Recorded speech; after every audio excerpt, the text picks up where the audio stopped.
हमारे आदरणीय यदुवंश पंडित जी, हमारे संजय तिवारी जी, हमारे संजय दुबे जी, मकसूद भाई, कई लोगों ने अपनी बातों में क्रांतिकारी बातें कही और सही बातें कही। मैं उन सब बातों को ज्यादा नहीं बढ़ाना चाहता। मैं सबसे पहले आज संजय तिवारी जी को, भाई मकसूद खान जी को बहुत बहुत धन्यवाद देना चाहता हूं कि आज आनंद फानंद में यह कार्यक्रम आपने साइकिल रैली किया और मैं समझता हूं कि साइकिल से ही आप सबको तहसील तक विज्ञापन देने चलना है। और मैं उम्मीद करता हूं कि जो लोग खासकर साइकिल से आ जाएं तो हमको ये लगता है कि अब परमानेंट साइकिल चलानी ही पड़ेगी। उसका कारण ये है कि भाई डीजल पेट्रोल महंगा हो गया, और जब डीजल पेट्रोल महंगा हो गया तो साइकिल, हमने भी साइकिल का रेट पूछा कि साइकिल कितने कीमत की है। नई साइकिल ले लूं लेकिन खरीदने की वो भी हिम्मत नहीं पड़ी। हम एक साइकिल की दुकान में रहा करते थे और वहां साइकिल बनाया भी करते थे। हमारा इतिहास बहुत कम लोग जानते हैं। और मैं पंचर भी बनाया हूँ, मैं साइकिल कसा भी हूँ, मैं डायल भी खींचना जानता हूँ। जो थोड़े बहुत साइकिल के मिस्त्री होंगे वो जानते होंगे कि डायल ऑयल क्या होता है। तो ये सब मैं किया धरा।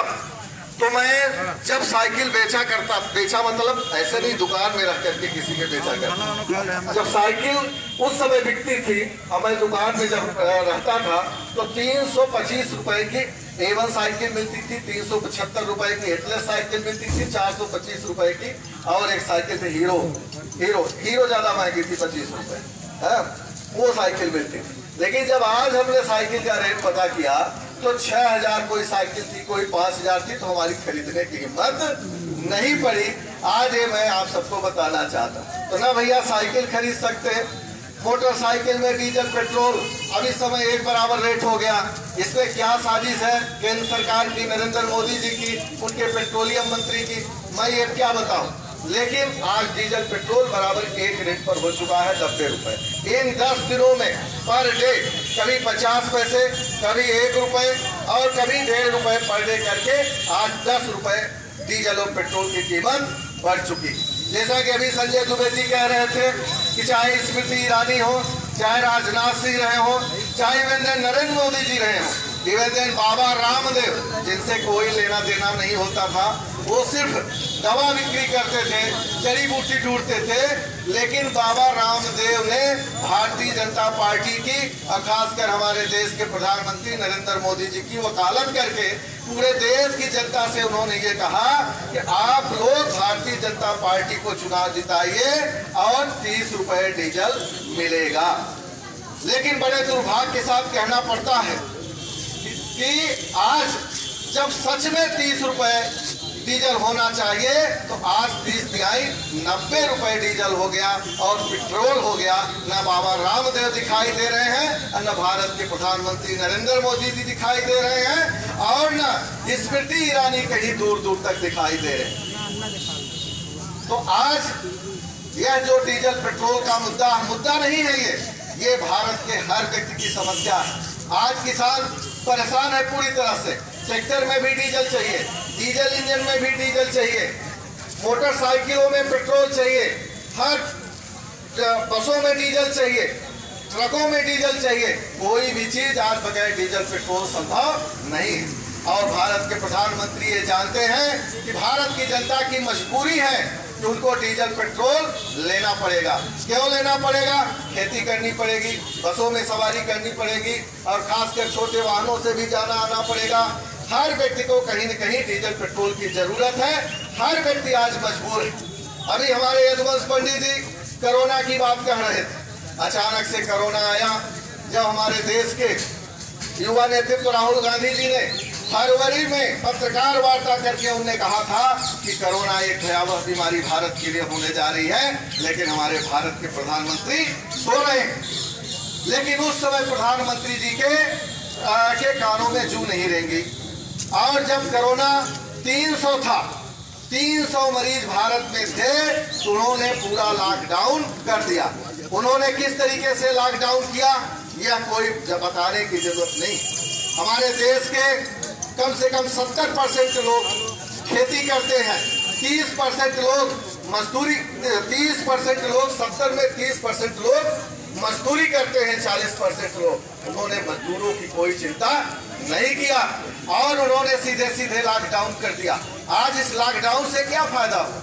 आप, मैं समझता हूं कि जो हमारे साइकिल से भाई खड़े हैं, आसपास लोग सुन रहे होंगे, कोई भी व्यक्ति ये बताए कि भारत के प्रधानमंत्री नरेंद्र मोदी जी ने जब लॉकडाउन लगाया और 60 दिन पूरा भारत बंद रहा तो भारत के लोगों को क्या फायदा हुआ? ये मैं आप सबसे भी पूछना चाहता हूं और इस मंच के माध्यम से भारत के प्रधानमंत्री नरेंद्र मोदी जी से भी पूछना चाहता हूं। भाई, जब 300 मरीज थे तो आपने ऐसे लॉकडाउन लगाया कि कोई चींटी तक न निकलने पाए, चाहे मऊगंज की पुलिस रही हो, चाहे हनुमाना की पुलिस रही हो, और चाहे आपकी शाहपुर की पुलिस रही हो, चाहे रीवा जिले की पुलिस रही हो, चाहे पूरे भारत की पुलिस रही हो, किसी ने कोई परहेज नहीं किया। अगर 1600 किलोमीटर मजदूर पैदल चल रहे थे, उनके ऊपर भी लठ बरसाए गए। ये भारत है नरेंद्र मोदी जी का। बरसाए गए कि नहीं बरसाए गए, मैं ये जानना चाहता हूँ। हम इस लॉकडाउन में सारे नेता अंदर थे, चाहे जो भी रहा हो, लेकिन मैं आप सबको बताना चाहता हूं, आप सब जानते भी हैं, भारत के नेता सारे अंदर थे। लेकिन हम दावा करते हैं कि इस मऊगंज में रहा हो, चाहे पूरे हनुमाना में रहा हो, चाहे रीवा की बात रही हो, हम सदैव बाहर निकले और जब जब जरूरत पड़ी है रीवा के लोगों को, मऊगंज के लोगों को, तो हमने रोड पर खड़ा होने का काम किया। हमें मालूम है कि सिकंदराबाद से लेकर के इसी रास्ते से मजदूर जाते थे। कहाँ जाते थे? गोरखपुर तक जाते थे। उनके पैर में चप्पल तक नहीं होती थी। आप लोग टीवी में देखते रहे होंगे, महिलाएं पेट में बच्चा लेकर के, पेट में बच्चा होता था, पैदल तक चले और वो गर्भ वहीं गिर गया। ये भारत की जनता ने नौबत झेली है। ये मैं नहीं कह रहा हूँ, पूरा भारत इस बात को जानता है। ये कोरोना में दुर्दशा हुई। तो मेरा ये कहना है कि जब पूरा लॉकडाउन लगा, भारत की जनता ने पुलिस की लाठी खाई और सब भूखों मरे। एक तीन दिन तक बिना खाए लोगों को हम लोगों ने बॉर्डर पर खाना खिलाया। ये कहने में मुझे संकोच नहीं है। पूरा बॉर्डर हमने हनुमाना का खुलवाया था। उत्तर प्रदेश के सारे बॉर्डर बंद थे, चाहे झांसी का बॉर्डर रहा हो, चाहे चाक घाट का बॉर्डर रहा हो, चाहे उधर का बॉर्डर रहा हो, चाहे बनारस का बॉर्डर हो, लेकिन हनुमाना बॉर्डर, चाहे जिस तरीके से आप सबके सहयोग और आशीर्वाद से हमने इसको दबाव बना करके बॉर्डर खुलवा दिया था, यहाँ लोगों को रुकना नहीं पड़ता था। अब मैं ये भी कहना चाहता हूँ, मुझे कहने में कतई संकोच नहीं है, चाहे झारखंड का व्यक्ति रहा हो, चाहे बंगाल का रहा हो, चाहे उत्तर प्रदेश का रहा हो और चाहे बिहार का रहा हो, उसको बॉर्डर पर हमने इज्जत के साथ खाना खिलाया है और उसकी गाड़ियां निकलवाई हैं। अगर कोई व्यक्ति पैदल मिला है तो मैं ये भी दावे के साथ कहना चाहता हूं, उसको हमने गाड़ियों से भी बॉर्डर पार कराया है। ये मैं बताना चाहता, मैं नहीं कह रहा हूँ। हमारे मऊगंज के बहुत साथी मजदूर बाहर फंसे थे। ये भी मैं आज इस मंच के माध्यम से बताना चाहता हूँ कि हमने ये कह रखा था कि जहाँ भी कोई मजदूर मेरा साथी फंसा है, चिंता की बात नहीं है, हमसे जो भी बन पड़ेगा मैं करूँगा। अगर खाते में पैसे भी भेजने की बात आई है, हमारे पास रहा हो या नहीं रहा हो, हमने हर मजदूरों का, जिनका खाता आया है मेरे पास, सबके मजदूरों में मैं 1,000 रुपए, 1,500 रुपए हर मजदूरों के खाते में भी पैसे भेजने का काम मैंने अपने पैसे से किया है। इसमें कोई सरकार का योगदान नहीं था, ये भी बताना चाहता हूँ। रीवा में अचानक से कोरोना का मरीज आया, हमको रीवा वालों ने बुलाया कि आप आओ, रीवा में कोरोना फैलेगा। हमने जाकर के कलेक्टर रीवा को बोला कि अगर 48 घंटे के अंदर इनको आप वापस नहीं भेजोगे भोपाल तो मैं बाजा बजा दूंगा। 48 नहीं, 24 घंटे के अंदर उसको भेजना पड़ा था। ये आप सब जानते, कोई मैं नहीं कह रहा हूँ। जब पूरे मंदिर बंद थे, मदिरालय की दुकानें खोली गई, तो हमने चिरौला नाथ का मंदिर खुलवाया। पूरे मऊगंज के लोगों को कहा कि आप लोग भी पूजा करो। जब यहाँ पर शराब के लिए पूरा खुला हुआ है, कोई सोशल डिस्टेंस नहीं है, तो देवी और देवताओं को कोई क्यों बेड़ करके रखे हो भाई? ये तक तो जहां मैं ये बताना चाहता हूं, इस कोरोना काल में जब जब जरूरत पड़ी है, चाहे किसी भी मजदूर भाई की, चाहे जिसकी, हमने स्वयं ये काम किया है और कितना मजदूरों ने भोगा, ये मुझे बताने की जरूरत नहीं है। मैं समझता हूं कि इन 60 दिनों में वो घटना घटी है भारत के मजदूरों के साथ कि जो आजादी के 1947 में जो दुर्दशा नहीं हुई थी, 300 साल अंग्रेजों ने जो दुर्दशा भारत की नहीं की थी, वह दुर्दशा भारत के मजदूरों के, भारत के प्रधानमंत्री के मूर्खता के कारण भारत की जनता ने पाप झेला। ये आप सब जानते हो, मैं नहीं कह रहा हूं। ये सब तमाम तरह की बातें हैं। आज कुछ ज्यादा बोलने की जरूरत नहीं है और हमारा भाषण आप सदैव सुनते आए। आज किसान भी परेशान है। जनपद में, ये जनपद कार्यालय है, हनुमाना में भी कार्यालय है। छोटे छोटे किसानों को कुछ बीज मिल जाता था, वो बीज तक आज यहाँ पर नहीं है। और तमाम तरह की समस्याएं हैं, डीजल पेट्रोल से लेकर के कितनी महंगाई है। कोई बात हमारी ज़्यादा बताने की जरूरत नहीं है। और मैं समझता हूँ कि तहसील चढ़ने के लिए सब उतावला हैं, साइकिल चलाने के लिए भी उतावला हैं। लेकिन मेरा अनुरोध ये है कि भाई साइकिल आज चला करके ये क्या बताना है कि जब कांग्रेस की सरकार होती थी, अगर 1 रुपए धोखे से डीजल और पेट्रोल बढ़ जाता था तो चाहे शिवराज सिंह चौहान रहे हो, चाहे भारत के बड़े बड़े नेता भारतीय जनता पार्टी के रहे हो, ये तत्काल इनकी साइकिल निकल लेते थे और साइकिल चलाते थे और ये बताते थे कि कांग्रेस बड़ा डीजल और पेट्रोल बढ़ा रही है। और आप तो इन 10 दिनों में 10 रुपए से ज्यादा डीजल और पेट्रोल बढ़ाया। तो हम लोग याद दिलाने के लिए साइकिल निकालें। बाकी हम जानते हैं कि परमानेंट कोई साइकिल नहीं चलाएगा। आज हम जब साइकिल ढूंढवाने लगे और बोला तो कोई व्यक्ति ये कहने के लिए तैयार नहीं था कि मेरे घर में साइकिल है, और जिसके घर में थी वो देने के लिए तैयार भी नहीं था। और लोकल स्तर पर मैं ज़्यादा कुछ नहीं बोलना चाहता, हमारे संजय तिवारी जी हैं, वो बोलेंगे, अभी तहसील में भी शायद बोलें, और क्या क्या मऊगंज की दुर्दशाएं हो रही हैं ये भी हमें बताने की जरूरत नहीं। मैं समझता हूँ कि बहुत सारी बात जब मऊगंज के बहुत सारे लोग इकट्ठे होंगे तब हम वो बात रखेंगे। पर ये बात जरूर कहना चाहता हूँ कि हमारे कई मुद्दे, जब मैं 5 साल विधायक था तो कई मुद्दों को हमने पूरा किया है। चाहे मऊगंज सिविल अस्पताल की बात रही हो, चाहे जेल रोड की बात रही हो, चाहे आपके चौराघाट की बात रही हो, चाहे पानी बिजली सड़क के मुद्दे पर बात। लेकिन हमारे 1-2 मुद्दे अधूरे रह गए। बीच में सरकार बनी, अभी हमारे बहुत साथी ये हमेशा बोलते हैं, हमारे विरोध वाले जो विरोध में हैं, कि आपकी 15 महीने की सरकार बनी तो आपने उसमें क्या किया। तो मैं इस मंच के माध्यम से बताना चाहता हूं कि 15 महीने की सरकार बनी तो क्या मैं 5 महीने के लिए विधायक था क्या उसमें? मैं उसमें विधायक तो था नहीं। मैं तो ये कहिए हाँ, सरकार जरूर बनी।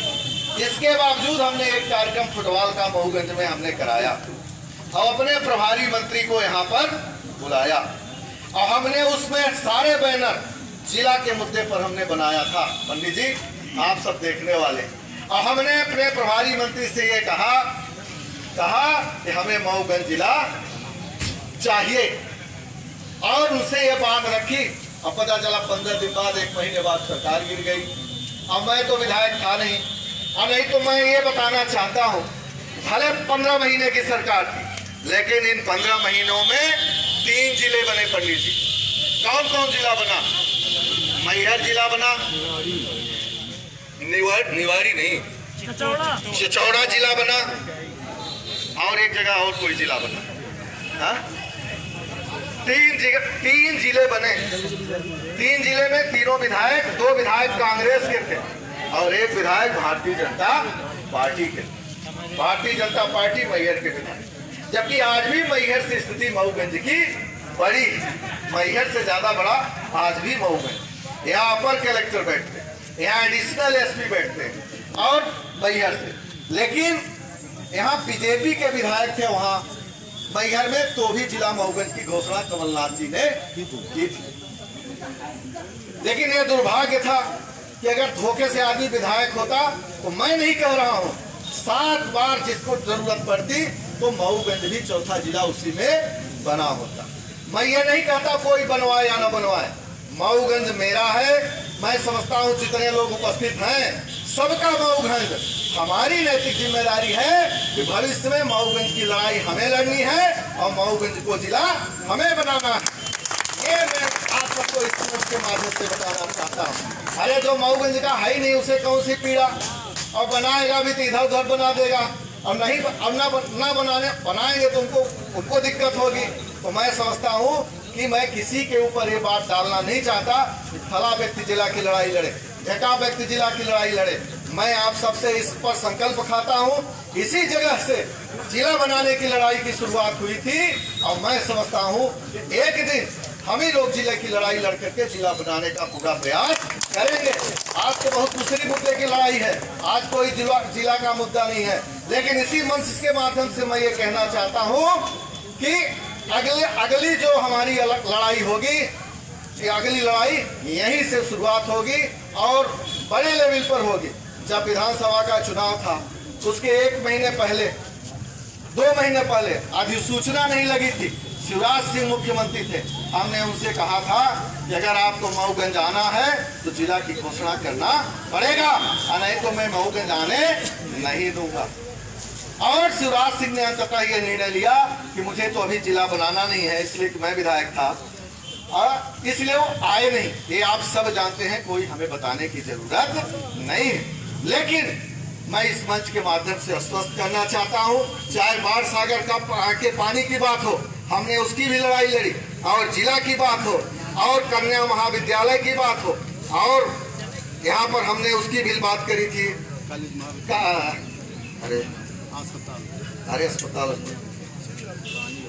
अरे केंद्रीय विद्यालय की बात हमने किया था, सारे रिकॉर्ड मेरे पास है।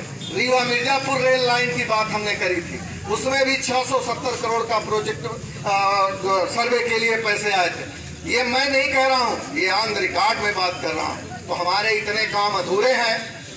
मैं ये नहीं कहता कि फला व्यक्ति आए करे, ढेका व्यक्ति आए करे, जिसको जो करना हो वो करे, न करे, हमसे इससे कोई लेना देना नहीं है। लेकिन हम संकल्पित हैं और बात है मऊगंज की एक एक समस्याओं की लड़ाई लड़ने के लिए और उसको कराने के लिए हम सब बात हैं। ये भी बात इस मंच के माध्यम से आप सबको आश्वस्त करना चाहता हूं और संदेश भी देना चाहता हूं कि अगली लड़ाई मेरे बड़े मुद्दों की शुरुआत होगी। और मैं समझता हूं कि जिस तरीके से जब जब जरूरत पड़ी है, चाहे रीवा की बात रही हो, चाहे मऊगंज की बात रही हो, यही मऊगंज का कॉलेज ग्राउंड है, यही मऊगंज का हायर सेकेंडरी ग्राउंड है। 40-40 हजार की गिरफ्तारियां आप सब देती है। बिजली की आज अत्यंत समस्या है। कमलनाथ जी मुख्यमंत्री थे, उन्होंने हर व्यक्ति के लिए 100 रुपए निर्धारित कर दिया था। लेकिन आज बिजली के बिल की क्या स्थिति हो गई, यह मैं आप सबसे पूछना चाहता हूँ। लेकिन जब शिवराज सिंह 15 साल मुख्यमंत्री थे तो उन्होंने जेल तक लोगों को भिजवाया था बिजली मुद्दे पर। ये मैं नहीं कह रहा हूँ, रिकॉर्डेड लोग जेल जा रहे थे। यही कॉलेज का ग्राउंड है कि हमने 25,000 की गिरफ्तारी दे करके अब पुलिस डिपार्टमेंट को ये कहा था कि मऊगंज में अब किसी भी व्यक्ति की गिरफ्तारी नहीं होगी। और पूरे रीवा जिले, पूरे मध्य प्रदेश में क्या हो रहा था मैं नहीं जानता, लेकिन मऊगंज में गिरफ्तारी हमने रोकवाई थी, ये भी मैं बताना चाहता हूँ। इसलिए मेरा कहना यह है कि कोई बिजली का बिल आए, किसी को परेशान होने की जरूरत नहीं है। अभी शिवराज सिंह जब हमारी सरकार थी तो शिवराज सिंह मुख्यमंत्री थे, वो कहते थे कि बिल नहीं जमा करना, अगर बिजली वाले बिल काटेंगे तो मैं जोड़ने आऊंगा। अरे भैया, तो अब काहे बड़े बड़े बिल भिजवा रहे हो, इसका जवाब दो। लेकिन अब मैं कहता हूँ कि अब बिजली का बिल नहीं देना, अगर गिरफ्तारी कोई करेगा तो ईंट से ईंट बजाने की जिम्मेदारी हम लोगों की है। ये भी मैं बताना चाहता हूँ। आज इस मंच के माध्यम से कहना चाहता हूँ, जब कोरोना का संकट था तो अब हम नाम तो कभी किसी विधायक उधायक के लिए नहीं, मैं न कभी लेता हूँ न कभी लूंगा। डॉक्टर वर्मा भी विधायक थे, इधर लक्ष्मण भैया भी विधायक थे, लेकिन कभी भी मैंने विपक्ष में नाम नहीं लिया।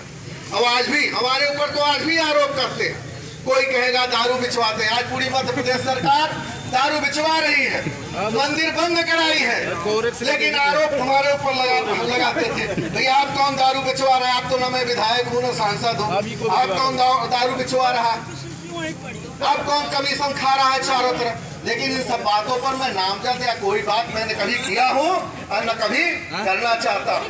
सिर्फ एक बात रहा है कि मऊगंज के हर व्यक्ति के लिए हर लड़ाई हमने हमेशा लड़ी है और संकल्पित हूँ कि हर परिस्थिति में आज भी लड़ने के लिए तैयार हूँ। ये भी कहना चाहता हूँ कि विधायक रहना, सांसद रहना ये महत्वपूर्ण नहीं होता। जब जब कोई बड़ा संकट आए, अगर जो लीडर उसका मुकाबला करता है, नेता वो होता है। ये भी मैं बताना चाहता हूँ। और मैं वादा करता हूँ कि कोई बड़ी बात आए, कोई भी बड़ा संकट आए, आपको सिर्फ फोन लगाने की जरूरत है। हम हमेशा उस बड़े संकट के लिए आप सबको खड़ा मिलूंगा, ये भी मैं बताना चाहता हूँ।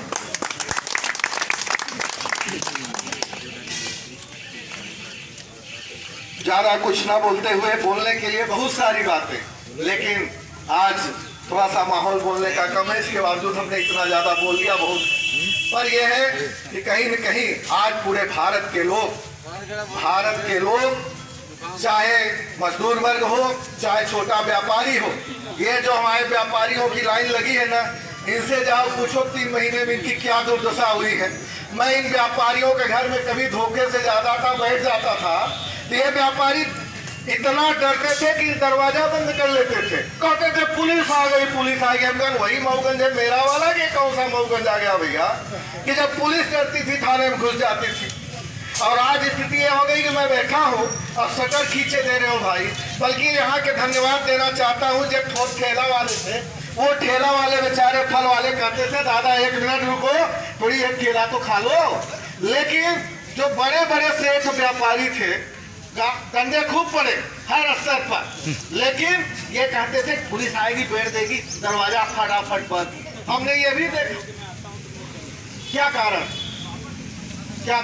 चाहे हरमोना की बात रही हो, चाहे शाहपुर की बात रही हो, चाहे मऊगंज की बात रही हो, इस तरीके की दुर्दशा तो मैंने कभी देखी नहीं। लेकिन कोई यहाँ की बात नहीं है, पूरे भारत में मजदूरों के साथ, व्यापारियों के साथ, और मैं समझता हूँ किसानों के साथ खेत तक नहीं काट पाए इस कोरोना संकट, उनके साथ तक मारपीट हुई है। बड़े दुर्भाग्य की बात। अब भारत की जनता क्या जानती है, क्या समझती है, मजदूर क्या जानते हैं, हम नहीं जानते। लेकिन जो दुर्दशा इन 60 दिनों में भारत की जनता ने भोगी है, मैं समझता हूं कि अंग्रेजों के शासनकाल में इतनी बड़ी दुर्दशा भारत के लोगों ने नहीं झेला होगा, ये भी मैं आप सबको बताना चाहता हूं। लेकिन चाहे चीन का मुद्दा हो, आज 25